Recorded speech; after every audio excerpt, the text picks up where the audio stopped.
Galera, questão 78 aí para você. Eu sou o professor Flávio.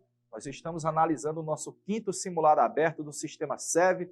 É uma questão sobre o regime militar, mais especificamente sobre o governo do meu amigo Ernesto Geisel. É aquele jeitão de alemão dele.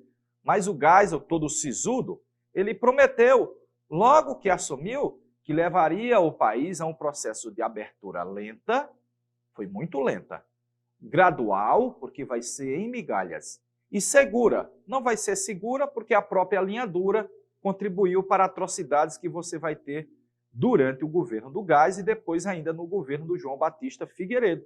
Mas aí começa um período longo de transição rumo à redemocratização do país, que vai se concretizar com a eleição indireta do Tancredo Neves em 85, com a posse de um presidente civil, que vai ser o José Sarney, e finalmente com as eleições democráticas do ano de 89, com a vitória do Collor sobre a candidatura do Lula, praticamente 29 anos depois da última eleição para presidente, quando havia sido eleito o Jânio Quadros em 60. Então o Geisel começa um processo de abertura lenta, muito lenta, do processo de redemocratização do país. A questão mostra para você a capa de um jornal, aí o Jornal do Brasil. Geisel proclama o fim do ciclo autoritário. Então, essa reportagem de dezembro de 78, no apagar das luzes, o Geisel está na iminência de sair e passar a faixa presidencial para o João Batista Figueiredo. Essa atitude do Geisel em dezembro de 78, 10 anos depois de ter sido implantado o ato institucional número 5 pelo Costa e Silva, está diminuindo a forma autoritária do regime militar. Então, o autor da questão coloca assim, olha, relaciona-se com o que a reportagem de dezembro de 78, que fala que o Geisel proclama o fim do ciclo autoritário. É o estabelecimento do Estado Democrático de Direito? Não, porque você só vai ter esse Estado Democrático de Direito com a redemocratização, e ela só é a partir de 85.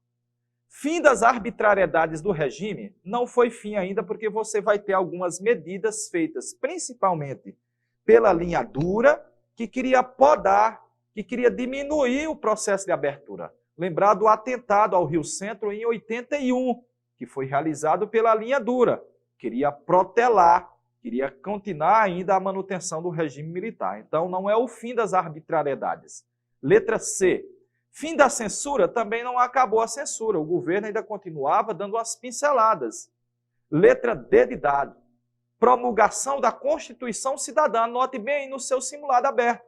A Constituição Cidadã é só 1988, 10 anos depois. 10 anos depois dessa reportagem. E letra D. Revogação do ato institucional número 5, que foi aquele que implantou um regime mais duro, fechou o Congresso, cassou mandatos, o presidente poderia colocar em recesso o parlamento brasileiro e estabeleceu superpoderes ao presidente da República no ato institucional número 5, promulgado na época, decretado na época pelo Costa e Silva, mas mais beneficiado pelo presidente Médici. Por isso, a alternativa é letra E, de esperança.